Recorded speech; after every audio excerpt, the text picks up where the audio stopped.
إن الحمد لله نحمده ونستعينه ونؤمن به ونتوكل عليه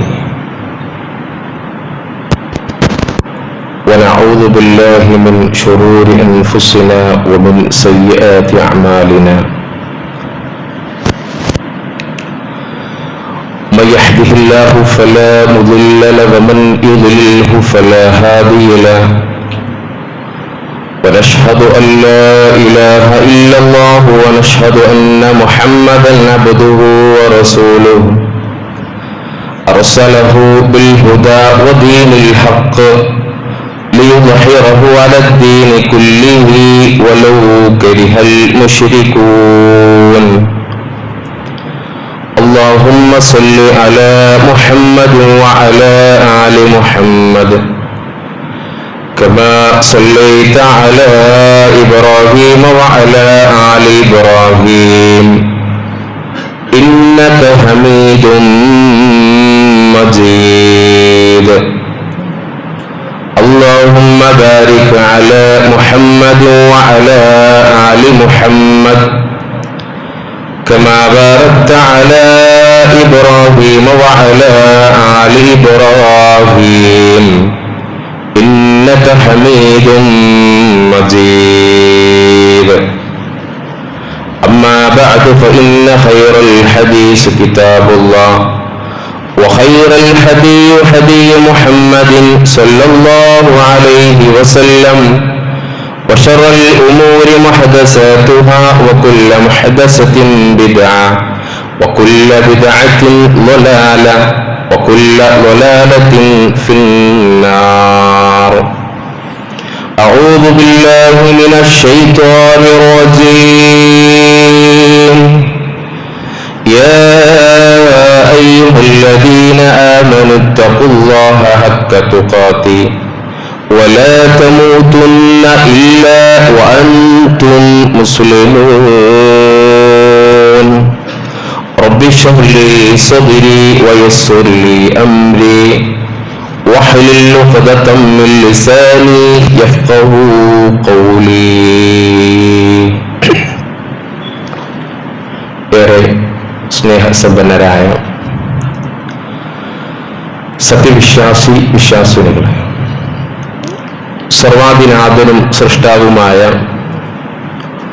അല്ലാഹു സുബ്ഹാനഹു വ തആലയുടെ വിധിയും വിലക്കുകളും അവന്റെ ആജ്ഞാ നിർദ്ദേശങ്ങൾ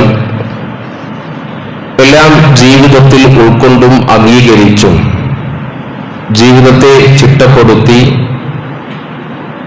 ഈ ഒരു ജീവിതത്തെ ക്രമീകരിക്കണമേ എന്നുള്ളത് അല്ലാഹുവിന്റെ പരിശുദ്ധമായ ഭവനത്തിൽ അവനേറെ ഇഷ്ടപ്പെടുന്ന ദിവസത്തിലും സമയത്തിലും സാഹചര്യത്തിലും ഒരുമിച്ച് കൂടിയ മുഴുവൻ ആളുകളോടും ഓർമ്മപ്പെടുത്തുകയാണ്, ദീനിന്റെ പേരിൽ ഉണർത്തുകയാണ്.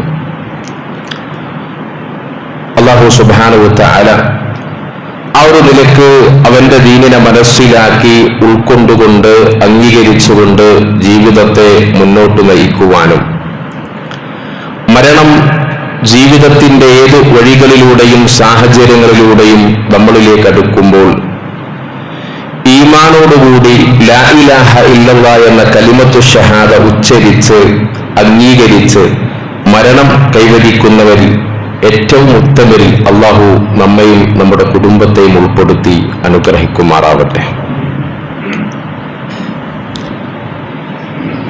ഒരു മുസ്ലിം അവനവന്റെ ജീവിതത്തിൽ പാലിക്കേണ്ട നിയമങ്ങളും കടമകളും എത്രമാത്രം ഉണ്ട് എന്നുള്ളതും അതെങ്ങനെയൊക്കെ ആയിരിക്കണം, ആരോടൊക്കെ ആയിരിക്കണം, ആ കടമകളും കടപ്പാടുകളും പൂർത്തീകരിക്കേണ്ട വഴികളും മാർഗങ്ങളും നിർദ്ദേശങ്ങളുമൊക്കെ വിശുദ്ധ ഖുർആൻ വളരെ കൃത്യമായി നമ്മളെ പഠിപ്പിച്ചിട്ടുണ്ട്. അത്തരത്തിൽ നമ്മുടെ ജീവിതത്തിൽ സൂക്ഷ്മതയോടുകൂടെ കൈകാര്യം ചെയ്യേണ്ട, നമ്മുടെ വിശ്വാസത്തിന്റെയും ഈമാനിന്റെയും ഭാഗമായ ഒരു സൽക്കർമ്മത്തെക്കുറിച്ച്, ഒരു നന്മയെക്കുറിച്ച് സൂചിപ്പിക്കുവാനാണ് വളരെ ചുരുങ്ങിയ സമൂഹത്തിനുള്ളിൽ ആഗ്രഹിക്കുന്നത്. അള്ളാഹു അനുഗ്രഹിക്കുമാറാവട്ടെ. നമുക്കറിയാം, ഒരു വിശ്വാസി, ഒരു മുഅ്മിൻ, അവൻ ഏറ്റവും കടമയും കടപ്പാടുമുള്ളത് അവനെ സൃഷ്ടിച്ചു പരിപാലിച്ച സൃഷ്ടാവിനോടാണ്. വിശുദ്ധ ഖുർആൻ 4-ാം അധ്യായത്തിലൂടെ വളരെ കൃത്യമായി അത് നമ്മളെ പഠിപ്പിക്കുന്നുണ്ട്. അല്ലാഹു സുബ്ഹാനഹു വ തആല പറയാണ്, വഅബ്ദുല്ലാഹ്. അല്ലാഹു സുബ്ഹാനഹു വ തആല വിശുദ്ധ ഖുർആൻ 4-ാം അധ്യായം 36-ാമത്തെ ആയത്തിലൂടെ അല്ലാഹു സുബ്ഹാനഹു വ തആല നമ്മളെ പഠിപ്പിക്കുകയാണ്, വഅബ്ദുല്ലാഹ്, നിങ്ങൾ അല്ലാഹുവിനെ ആരാധിക്കണം. ഏറ്റവും വലിയ കടമ,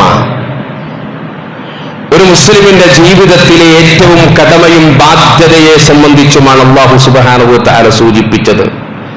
നിന്നെ സൃഷ്ടിച്ചു പരിപാലിച്ച് നിന്റെ ജീവിതത്തിലെ സുഖങ്ങളും ദുഃഖങ്ങളും എല്ലാം നൽകിയ അല്ലാഹുവിനെ വിളിച്ചു പ്രാർത്ഥിക്കുക, അതാണ് നിന്റെ ജീവിതത്തിലെ ഒന്നാമത്തെ കടമയെന്ന് അല്ലാഹു സുബ്ഹാനഹു വ തആല. തുടർന്ന് അല്ലാഹു പറയാൻ, വലാ തുശ്രികൂ ബിഹി ശൈആ, അവനെ വിളിച്ചു പ്രാർത്ഥിക്കുന്നതിൽ നീ പങ്കുകാരെ ചേർക്കുവാൻ പാടില്ല. ഒരാൾ അല്ലാഹുവോടല്ലാതെ മറ്റൊരാളോടും നീ വിളിച്ചു പ്രാർത്ഥിക്കാൻ പാടില്ല. അതാണ് നിന്റെ കടമകളിൽ, ഉത്തരവാദിത്തങ്ങളിൽ, ബാധ്യതകളിൽ നിന്റെ ജീവിതത്തിൽ ഏറ്റവും പ്രാധാന്യം, നിന്റെ ജീവിതത്തിൽ ഏറ്റവും ഗൗരവത്തോടെ നീ കാണേണ്ടത് എന്നാണ് അല്ലാഹു സുബ്ഹാനഹു വ തആല പഠിപ്പിക്കുന്നത്. ആയത്തിന്റെ തുടർന്ന ഭാഗം പരിശോധിച്ചു നോക്കുമ്പോൾ നമുക്ക് കാണാൻ കഴിയും, നിന്റെ മാതാപിതാക്കളോട്, നിന്റെ കുടുംബക്കാരോട്, നിന്റെ അയൽവാസികളോട്, അനാഥരായ കുട്ടികളോട്, അഗതികളോട്, ഇവരോടെല്ലാം നിനക്ക് ബാധ്യതയുണ്ട്, നിനക്ക് കടപ്പാടുകളുണ്ട്. ഇവരോടൊക്കെ നീ മര്യാദയോടുകൂടി വർത്തിക്കേണ്ടതുണ്ട്. അത് നിന്റെ ഉത്തരവാദിത്തമാണ്, നിന്റെ കടമയാണ് എന്നുള്ളത് വിശുദ്ധ ഖുർആൻ വളരെ ഗൗരവത്തോടുകൂടി പഠിപ്പിക്കും, നമുക്ക് കാണാൻ കഴിയും. ആ പറഞ്ഞ ആയത്തിൽ അല്ലാഹു സുബ്ഹാനഹു വ തആല 2 വിഭാഗം ആളുകളെ പരിചയപ്പെടുത്തുന്നുണ്ട്. ഏതാ 2 വിഭാഗം ആളുകൾ എന്നറിയോ? നമ്മുടെ അയൽവാസികളെ സംബന്ധിച്ച് അല്ലാഹു പറഞ്ഞത്, കുടുംബ ബന്ധമുള്ള അയൽവാസിയുണ്ട്, കുടുംബ ബന്ധമില്ലാത്ത അയൽവാസിയുമുണ്ട്. 2 തരം അയൽപക്ക ബന്ധത്തെ സംബന്ധിച്ചാണ് അല്ലാഹു സുബ്ഹാനഹു വ തആല സൂചിപ്പിച്ചത്. നിനക്ക് കുടുംബ ബന്ധമുള്ള അയൽവാസിയുണ്ട്, നിന്റെ മൂത്താപ്പ, എളാപ്പ, അമ്മാവന്മാർ, അങ്ങനെ തുടങ്ങി നീയുമായിട്ട് കുടുംബ ബന്ധമുള്ള അയൽവാസികളുണ്ട്. എന്നാൽ ആ അയൽപക്കത്തിന്റെ കൂട്ടത്തിൽ നിന്റെ കുടുംബത്തിൽപ്പെടാത്ത അയൽവാസികളും ഉണ്ടാവും. നിന്റെ പരിചയക്കാരാണ്, പക്ഷേ നിന്റെ കൂട്ടുകാരാണ്, പക്ഷേ അവർ നിന്റെ കുടുംബക്കാരല്ല. അവർ നിന്റെ മതത്തിൽപ്പെട്ടവരുമല്ല, അന്യമതസ്ഥരുമായിരിക്കാം. എന്നാൽ വിശുദ്ധ ഖുർആനും അല്ലാഹുവിന്റെ റസൂൽ സല്ലല്ലാഹു അലൈഹി വസല്ലമയും നിന്റെ കുടുംബക്കാരായ അയൽവാസികളോടും കുടുംബ ബന്ധമില്ലാത്ത അയൽവാസികളോടുമെല്ലാം നീ ഏറ്റവും നല്ല നിലയിൽ വർത്തിക്കണമെന്നും അവരോടുള്ള കടമകളും കടപ്പാടുകളും നീ പൂർത്തീകരിക്കണമെന്നും ഖുർആൻ നമ്മളെ പഠിപ്പിക്കുന്നുണ്ട്. നോക്കൂ നിങ്ങൾ, മഹാനായ അബൂ ഹുറൈറ റളിയല്ലാഹു അൻഹു, ആരാ സഹോദരന്മാരെ? അബൂ ഹുറൈറ റളിയല്ലാഹു അൻഹു ചരിത്രത്തിൽ തുല്യതയില്ലാത്ത മഹത്വത്തിത്തമല്ലേ? അല്ലാഹുവിന്റെ റസൂലിന്റെ സന്നിധിയിൽ ഏതു സമയവും റസൂലുള്ളാഹിന്റെ ചുറ്റുവട്ടത്ത് ഇങ്ങനെ വന്നിരിക്കും. ദീൻ പഠിക്കാൻ, അത് മനസ്സിലാക്കാൻ, ആളുകളിലേക്ക് ആ ദീൻ, റസൂലുള്ളാഹിയുടെ വായിലൂടെ കടന്നു വരുന്ന ദീൻ അത് ആളുകളിലേക്ക് എത്തിക്കുവാൻ ഏറ്റവും കൂടുതൽ ഉത്സാഹം കാണിച്ച സഹാബികളിൽ ഏറ്റവും പ്രഗത്ഭനായിരുന്നല്ലോ അബൂ ഹുറൈറ. ആ അബൂ ഹുറൈറ എന്നുള്ളത് അദ്ദേഹത്തിന്റെ ഓമന പേരാണ്. അദ്ദേഹത്തിന്റെ കൂടെ എപ്പോഴും ഒരു പൂച്ചക്കുഞ്ഞുങ്ങൾ ഉണ്ടാവും. യാത്രയിലാവട്ടെ വീട്ടിലാവട്ടെ ഏതു സമയവും അബൂ ഹുറൈറ റളിയല്ലാഹു അൻഹുവിന്റെ കൂടെ പൂച്ചക്കുട്ടികൾ ഉണ്ടാവും. അതുകൊണ്ട് ആളുകൾ ഓമനിച്ച് വിളിച്ച പേരാണ് അബൂ ഹുറൈറ, പൂച്ചക്കുട്ടികളുടെ പിതാവ് എന്നുള്ളത്. ആ അബൂ ഹുറൈറ റളിയല്ലാഹു അൻഹു വളരെ ഗൗരവത്തോടെ മുസ്ലിമേ, നമ്മുടെ ഓരോരുത്തരുടെയും ജീവിതത്തിൽ ഗൗരവത്തോട് കാണേണ്ട അയൽപക്ക ബന്ധത്തിന്റെ പ്രാധാന്യത്തെ സംബന്ധിച്ച് റസൂലുള്ള പഠിപ്പിക്കുന്ന ഒരു ഹദീസ് പഠിപ്പിക്കുന്നുണ്ട്. قال رسول الله صلى الله عليه وسلم من كان يؤمن بالله واليوم الآخر. എന്താ പഠിപ്പിക്കുന്നത്? മൻ കാന യുഅ്മിനു ബില്ലാഹി, ആരെങ്കിലും അല്ലാഹുവിൽ വിശ്വസിക്കുകയാണെങ്കിൽ, പിന്നെയോ വൽ യൗമിൽ ആഖിർ, അവന്റെ അന്ത്യദിനത്തിലും വിശ്വസിക്കുന്നുവെങ്കിൽ, എന്നിട്ട് പറയാണ് ഫലാ യുഅ്ദി ജാറഹു, അവൻ അവന്റെ അയൽവാസിയെ അവൻ ഉപദ്രവിക്കാതിരിക്കട്ടെ. വിശ്വാസത്തിന്റെ ഭാഗമായിട്ട് പഠിപ്പിക്കുകയാണ്. അല്ലാഹുവിൽ വിശ്വസിക്കുക, അവന്റെ അന്ത്യദിനത്തിൽ വിശ്വസിക്കുക എന്ന് പറഞ്ഞത് ഒരു മുസ്ലിമിന്റെ ഏറ്റവും വലിയ ബാധ്യതയാണല്ലോ. മുഅ്മിനാകാനുള്ള ഏറ്റവും വലിയ ക്വാളിറ്റിയാണല്ലോ. ആ ക്വാളിറ്റിയുള്ള ഒരു മനുഷ്യൻ ശ്രദ്ധിക്കേണ്ട കടമയാണ് തന്റെ അയൽവാസി, അവൻ മതമുള്ളവനാണെങ്കിലും മതമില്ലാത്തവനാണെങ്കിലും അവനെ ഉപദ്രവിക്കാതിരിക്കുക എന്നുള്ളത്.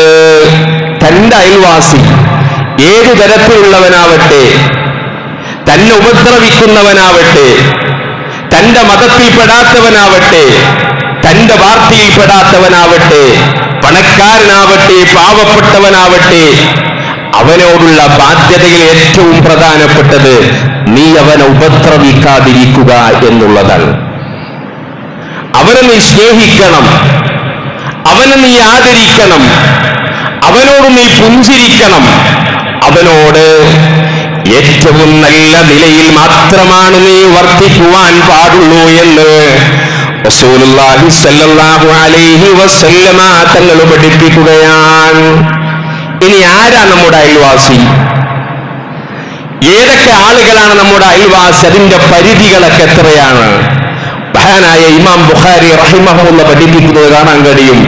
ഒരു മുസ്ലിമിന്റെ അയൽവാസി എന്ന് പറയുന്നത്, അദ്ദേഹം പറയാൻ, മുസ്ലിമേ, നിന്റെ വീടിന്റെ മുൻവശത്തുള്ള 40 വീടുകളുണ്ടല്ലോ, നിന്റെ അയൽവാസിയാണ്. നിന്റെ വീടിന്റെ പിറകുവശത്തുള്ള 40 വീടുകളുണ്ടല്ലോ, നിന്റെ വീടിന്റെ വലതുവശത്തുള്ള 40 വീടുകൾ, നിന്റെ വീടിന്റെ ഇടതുവശത്തുള്ള 40 വീടുകൾ, അതെല്ലാം നിന്റെ അയൽവാസിയാണെന്ന് ഇമാം ബുഖാരി റഹിമഹുല്ലാഹ്. ആ അയൽവാസിയെ കാണുമ്പോൾ നീ പുഞ്ചിരിക്കണം. അവനൊരു പ്രയാസം വരുമ്പോ, അവനൊരു വേദന വരുമ്പോ, അവനൊരു വിഷമം ഉണ്ടാകുമ്പോ അവന്റെ കൂടെ താങ്ങായി, അവന്റെ തണലായിട്ട് നീ ഉണ്ടാവേണ്ടതുണ്ട്. അവന്റെ സമ്പത്തല്ല നീ ആഗ്രഹിക്കേണ്ടത്, അവന്റെ മതമല്ല, അവന്റെ ജാതിയല്ല, നിന്റെ അയൽവാസിയാണോ ആ അയൽവാസിയെ ഏറ്റവും നല്ല നിലയിൽ വർദ്ധിക്കാനുള്ള ബാധ്യത നിനക്കുണ്ട് എന്ന് അല്ലാഹുവിന്റെ റസൂൽ സല്ലല്ലാഹു അലൈഹി വസല്ലം. അതുകൊണ്ടാണല്ലോ അബൂദർ റളിയല്ലാഹു അൻഹു അവിടുന്ന് പ്രവാചകൻ സല്ലല്ലാഹു അലൈഹി വസല്ലമ കൊടുത്ത ഉപദേശങ്ങളിൽ സ്നേഹത്തോടെ അബൂദറിനോട് പറഞ്ഞു, യാ അബൂദർ ഇദാ വബഖത മർഖതു ഫക്സിറു മാഹഹാ. അബൂദറേ, നിന്റെ വീട്ടിൽ വല്ല ഭക്ഷണം ഉണ്ടാക്കുകയാണെങ്കിൽ, അബൂദറേ, നിന്റെ വീട്ടിൽ വല്ല കറികളും ഉണ്ടാക്കുകയാണെങ്കിൽ നീ നിന്റെ അയൽവാസിയെ കൂടി പരിഗണിക്കണേ. അതിലൊരൽപ്പം വെള്ളം ചേർത്തിട്ടാണെങ്കിലും നിന്റെ അയൽവാസിക്ക് നീ കൊടുക്കാൻ മറക്കരുതേ എന്ന് ആരാ പഠിപ്പിച്ചത്? സ്നേഹത്തിന്റെ കടലായ ജീവിതത്തിലേറെ സ്നേഹിക്കേണ്ട അല്ലാഹുവിന്റെ റസൂൽ സല്ലല്ലാഹു അലൈഹി വസല്ലമ തങ്ങൾ പഠിപ്പിക്കുന്നു. നമ്മുടെ അയൽവാസി, അവരെ നമ്മൾ പരിഗണിക്കണം. സഹോദരന്മാരെ, ആ അയൽവാസിയോടുള്ള നമ്മുടെ ബാധ്യതകൾ നമ്മൾ നിർവഹിച്ചിട്ടുണ്ടോ? അവൻ മതമുള്ളവനാണെങ്കിൽ മതമില്ലാത്തവനാണെങ്കിൽ അവന്റെ വിശേഷങ്ങൾ അറിയാൻ, അവന്റെ ക്ഷീണത്തിലും പ്രയാസത്തിലും വേദനകളിലും പങ്കുചേരാൻ, അവന് സ്നേഹം കൊടുക്കേണ്ടിടത്ത് സ്നേഹം കൊടുക്കാൻ, ഉപദേശം കൊടുക്കേണ്ടിടത്ത് ഉപദേശം കൊടുക്കാൻ നമ്മളെ കൊണ്ട് സാധ്യമായിട്ടുണ്ടോ? റസൂലുള്ളാഹി സ്വല്ലല്ലാഹു അലൈഹി വസല്ലം പറയാൻ, ഒരിക്കൽ മലക്കു ജിബ്രീൽ അലൈഹിസ്സലാത്തു വസ്സലാം എന്റെ അരികിൽ വരികയുണ്ടായി. എന്നിട്ട് അയൽവാസികളുടെ പ്രത്യേകതയെ സംബന്ധിച്ച്, അവനോട് ഞാൻ കാണിക്കേണ്ട ബാധ്യതകളെ സംബന്ധിച്ച് മലക്ക് ജിബ്രീൽ എന്നെ ഓർമ്മപ്പെടുത്തിയപ്പോൾ ഞാൻ അറിയാതെ എന്റെ മനസ്സിൽ ഭയപ്പെട്ടുപോയി. എന്റെ അയൽവാസിക്ക് ഞാൻ എന്റെ അനന്തരാവകാശം പോലും കൊടുക്കേണ്ടി വരുമോ എന്നുള്ളത്. എങ്ങനെ? റസൂലുള്ളാഹി സ്വല്ലല്ലാഹു അലൈഹി വസല്ലമയുടെ അടുക്കല് ജിബ്രീൽ വന്നിട്ട് പറഞ്ഞു, നബിയേ, അയൽവാസിയോടുള്ള കടമകൾ അല്ലാഹു പഠിപ്പിക്കുന്നുണ്ട്. ആ കടമകൾ ഇങ്ങനെ പഠിപ്പിച്ചു കൊടുത്തപ്പോ നബി പറയാ, ഞാനുണ്ടല്ലോ എന്റെ അനന്തരാവകാശം അത് അയൽവാസിക്ക് കൊടുക്കേണ്ടി വരുമോ എന്ന് പേടിച്ചുപോയി. അത്രമാത്രം സ്നേഹത്തോടെ ആയിരിക്കണം നമ്മുടെ അയൽവാസികളോട്. നമ്മുടെ കൂട്ടത്തിൽ അയൽവാസികളോട് നിസ്സാരമായ കാര്യത്തിൽ പിണങ്ങി നിൽക്കുന്നവരുണ്ടാവാം. വൈതർക്കത്തിന്റെ പേരിൽ, സംഘടനാ വിഷയത്തിൽ, രാഷ്ട്രീയ പാർട്ടിയുടെ പേരിൽ, ഏതെങ്കിലും ഒരു വിഷയത്തിൽ അയൽവാസികളുമായി പിണങ്ങി നിൽക്കുന്നവരുണ്ടെങ്കിൽ വളരെ ഗൗരവത്തോടെ മനസ്സിലാക്കണേ. അല്ലാഹുവിന്റെ റസൂൽ സല്ലല്ലാഹു അലൈഹി വസല്ലമ തങ്ങൾ ഒരിക്കൽ പഠിപ്പിക്കുകയാണ്, വല്ലാഹി ലാ യുഅ്മിൻ, വല്ലാഹി ലാ യുഅ്മിൻ. റസൂൽ 3 വട്ടം പറഞ്ഞത്, വല്ലാഹി ലാ യുഅ്മിൻ. സഹാബത്ത് അല്ലാഹുവിന്റെ റസൂലിനോട് ചോദിച്ചു, ഖീല മൻ യാ റസൂലല്ലാഹ്, അല്ലാഹുവിന്റെ റസൂലേ, ആരെ കുറിച്ചാണ് നിങ്ങൾ വിശ്വാസിയാവില്ല എന്ന് തറപ്പിച്ചു പറഞ്ഞല്ലോ? 3 പ്രാവശ്യം അങ്ങ് ആണയിട്ട് പറഞ്ഞല്ലോ. ആരെ കുറിച്ചാ റസൂലേ? റസൂലുള്ളാഹി സ്വല്ലല്ലാഹു അലൈഹി വസല്ലമ പറഞ്ഞു, അല്ലദീ ലാ യുഅ്മിനു ജാറഹു വവാഇഖഹു. തന്റെ അയൽവാസിയെ ഉപദ്രവിക്കുന്ന ഒരു മനുഷ്യൻ, അവനെ കുറിച്ച് വേണ്ടാത്തത് പറഞ്ഞു നടക്കുന്ന മനുഷ്യൻ, അവനെ കുറിച്ച് ഏഷണി പറഞ്ഞു നടക്കുന്ന മനുഷ്യരുണ്ടെങ്കിൽ അറിയണേ, അവൻ വിശ്വാസിയല്ല, അവൻ മുഅ്മിനല്ല എന്ന് അല്ലാഹുവിന്റെ റസൂൽ സല്ലല്ലാഹു അലൈഹി വസല്ലം. സഹാബത്തിൽ ഒരാൾ വന്ന് അല്ലാഹുവിന്റെ റസൂലിനോട് പറഞ്ഞു, പ്രവാചകരെ, അല്ലാഹുവിന്റെ റസൂലേ, എന്റെ വീടിനടുത്ത് ഒരു സ്ത്രീയുണ്ട് പ്രവാചകരെ. അവൾ നമസ്കരിക്കുന്നവളാണ്, അവൾ നോമ്പ് നോൽക്കുന്നവളാണ്, അവൾ ദാനധർമ്മങ്ങൾ നിർവഹിക്കുന്നവളാണ്, അവൾ എല്ലാ സുന്നത്തുകളും നിർവഹിക്കും. അല്ലാഹുവിന്റെ റസൂൽ ചോദിച്ചു, പിന്നെ അവൾക്ക് എന്താണ് കുഴപ്പം? റസൂലേ, അവൾക്കൊരു കുഴപ്പം മാത്രമേ ഉള്ളൂ. അല്ലാഹുവിന്റെ റസൂലേ, അവൾക്കൊരു കുഴപ്പം മാത്രമേ ഉള്ളൂ. അവൾ വായ തുറന്നാൽ അയൽവാസികളെ കുറിച്ച് മോശമായത് പറയും. ആളുകളെ കുറിച്ച്, തന്റെ ചുറ്റുപാടുമുള്ള ആളുകളെ കുറിച്ച് അവൾ മോശമായത് സംസാരിക്കുമെന്ന് അല്ലാഹുവിന്റെ റസൂലിനോട് പറഞ്ഞപ്പോൾ റസൂലുള്ളാഹി സ്വല്ലല്ലാഹു അലൈഹി വസല്ലമ പറഞ്ഞു, അവളിൽ ഒരു നന്മയും ബാക്കിയുണ്ടാവില്ല. അവൾ എത്ര നിസ്കരിച്ചിട്ടും കാര്യമില്ല, അവൾ എത്ര നോമ്പ് നോറ്റിട്ടും കാര്യമില്ല, അവൾ ദാനധർമ്മങ്ങൾ നൽകിയിട്ടു കാര്യമില്ല, അവൾ സകാത്ത് നൽകിയിട്ടും കാര്യമില്ല. വഹിയ ഫിന്നാർ, അവൾ നരകത്തിലാണ്. ആലോചിക്കുന്ന സഹോദരന്മാരെ, അയൽവാസിയുണ്ട്, കണ്ടാൽ സലാം പറയാൻ മടിക്കുന്നവർ ഈ കൂട്ടത്തിലുണ്ടെങ്കിൽ നരകമാണോ സ്വർഗമാണോ നിങ്ങൾ ആഗ്രഹിക്കുന്നത്? വളരെ ഗൗരവത്തോടുകൂടി നിങ്ങൾ ചിന്തിക്കണേ. സംഘടനയുടെ പേരിൽ, രാഷ്ട്രീയത്തിന്റെ പേരിൽ, നിസ്സാരമായ കാര്യത്തിന്റെ പേരിൽ പള്ളിയിൽ വെച്ച് കണ്ടാൽ പോലും സലാം പറയാൻ മടിക്കുന്നവർ ഈ കൂട്ടത്തിലുണ്ടെങ്കിൽ ആരോടാണ് സഹോദരന്മാരെ നിങ്ങൾ വാശി പിടിക്കുന്നത്? അല്ലാഹുവിനോടാണോ? നിങ്ങളെ പരലോകമാണ് നഷ്ടപ്പെടുന്നത്. നഷ്ടം നിങ്ങൾക്ക് സ്വർഗമാണ് നിങ്ങളെ കാത്തിരിക്കുന്നത്. പരലോകത്ത് വമ്പിച്ച പരാജയമാണെന്ന് അല്ലാഹുവിന്റെ റസൂൽ സല്ലല്ലാഹു അലൈഹി വസല്ലം പറയാണ്. ലാ യദ്ഖുലുൽ ജന്ന, സ്വർഗ്ഗമില്ല. റസൂൽ പറയാൻ ആർക്ക്? തന്റെ അയൽവാസികളെ ഉപദ്രവിക്കുന്നവർക്ക്, അവനെ കണ്ടാൽ മിണ്ടാത്തവന്, അവനൊരു പ്രയാസം വന്നാൽ വന്നു നോക്കാത്തവരെ, ലാ യദ്ഖുലുൽ ജന്ന, സ്വർഗ്ഗമില്ലട്ടോ. വിദ്വേഷമുണ്ടെങ്കിൽ, പകയുണ്ടെങ്കിൽ, അസൂയയുണ്ടെങ്കിൽ ആ അസൂയ നഷ്ടപ്പെടുത്തുന്നതിന്റെ പരലോകമാണ്, നിന്റെ സ്വർഗമാണ് നിനക്ക് വാങ്ങി തരുന്നത്.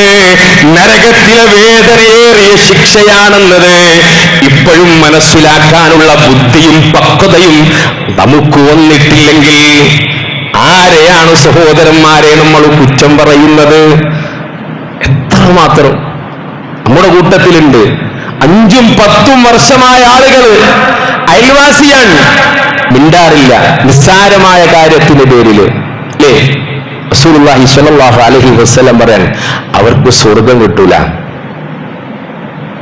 അവർക്ക് നരകമാണെന്ന് റസൂലുള്ളാഹി സ്വല്ലല്ലാഹു അലൈഹി വസല്ലം തങ്ങൾ പഠിപ്പിക്കുമ്പോൾ നമ്മുടെ ജീവിതത്തിൽ നമ്മുടെ അയൽപക്കത്തോടുള്ള ബാധ്യതകൾ, അവനോടുള്ള സഹായവേട്ടം, അവനെ സഹായിക്കുന്ന വിഷയത്തിൽ, അവനെ ഉപദ്രവിക്കാതിരിക്കുന്ന വിഷയത്തിൽ, അല്ലേ?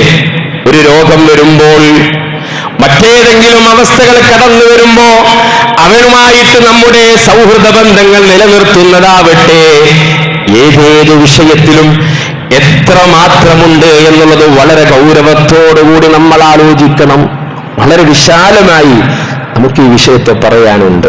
ഇന്നത്തെ ദിവസം നമുക്ക് ആ സമയം ഇലക്ഷനുമായി ബന്ധപ്പെട്ട് സമയം കുറവായതുകൊണ്ട് നീട്ടിപ്പടുത്തി ആ വിഷയത്തിലേക്ക് കടക്കാൻ കഴിയുന്നില്ല. അതുകൊണ്ട് സഹോദരന്മാരെ, അയൽവാസി എന്നുള്ളത് നമ്മുടെ ജീവിതത്തിൽ കടമകളുള്ളവരാണ്, കടപ്പാടുള്ളവരാണ്. അവരോട് ബാധ്യതകളുണ്ട്, കടമകളുണ്ട്. വിശുദ്ധ ഖുർആനും പ്രവാചകൻ സല്ലല്ലാഹു അലൈഹി വസല്ലമയുമാണ് അത് പഠിപ്പിക്കപ്പെടുന്നത്. ആ ബാധ്യതകളെ തിരിച്ചറിഞ്ഞ് മനസ്സിലാക്കി ഉൾക്കൊണ്ടുകൊണ്ട് ജീവിതത്തെ മുന്നോട്ട് നയിക്കുവാൻ അല്ലാഹു സുബ്ഹാനഹു വ തആല നമുക്ക് തൗഫീഖ് നൽകി അനുഗ്രഹിക്കുമാറാവട്ടെ.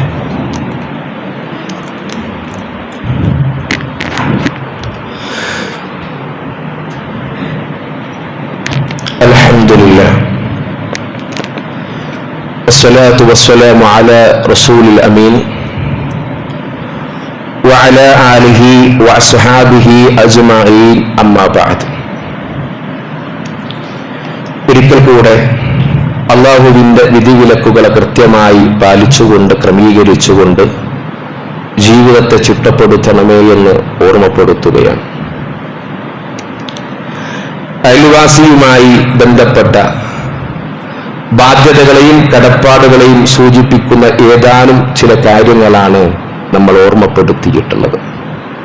അവനെ ഉപദ്രവിക്കാതിരിക്കുക, അവരെ സഹായിക്കുക, അവനോട് സലാം പറയുക, അവന്റെ വിഷമങ്ങളിലും പ്രയാസങ്ങളിലും നമ്മൾ പങ്കുകൊള്ളുക.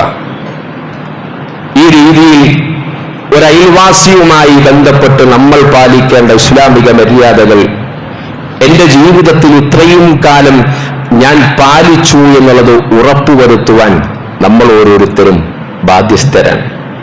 മഹാനായ ഇമാം അബൂ ഹനീഫ റഹിമഹുള്ളയുടെ വീടിനടുത്ത് ഒരു അയൽവാസി ഉണ്ടായിരുന്നു.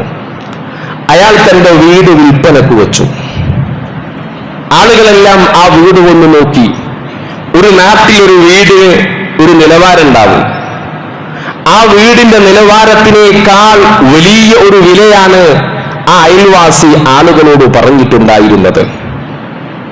ആളുകളെല്ലാം ഒന്നു ചോദിച്ച മനുഷ്യനോട്, ഇതിന് ഇത്രമാത്രം സൗകര്യങ്ങളൊന്നുമില്ലല്ലോ, പക്ഷേ താങ്കൾ പറയുന്ന വില എത്രയോ വലുതാണല്ലോ, എന്തേ ഇതിന് മാത്രം വില പറയാനുള്ള കാരണമെന്ന് ചോദിച്ചപ്പോ ആ മനുഷ്യൻ പറഞ്ഞത്, എന്റെ വീടിന് വലിയ സൗകര്യങ്ങളൊന്നുമില്ലെങ്കിലും എന്റെ വീടിനടുത്തൊരു അയൽവാസിയുണ്ട്.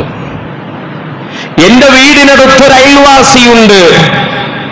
എന്റെ വിഷമങ്ങൾ അറിയുന്ന, എന്റെ വേദനകൾ അറിയുമ്പോ എന്റെ അടുക്കലേക്ക് ഓടി വരുന്ന, എനിക്കൊരു പ്രയാസമുണ്ടാകുമ്പോ, എനിക്കൊരു ബുദ്ധിമുട്ടുണ്ടാകുമ്പോ ഞാൻ എന്റെ കുടുംബക്കാരെത്തുന്നതിനേക്കാൾ മുമ്പ് എനിക്ക് താങ്ങും തണലായി നിൽക്കുന്നൊരെന്റെ ഒരു അയൽവാസിയുണ്ട്.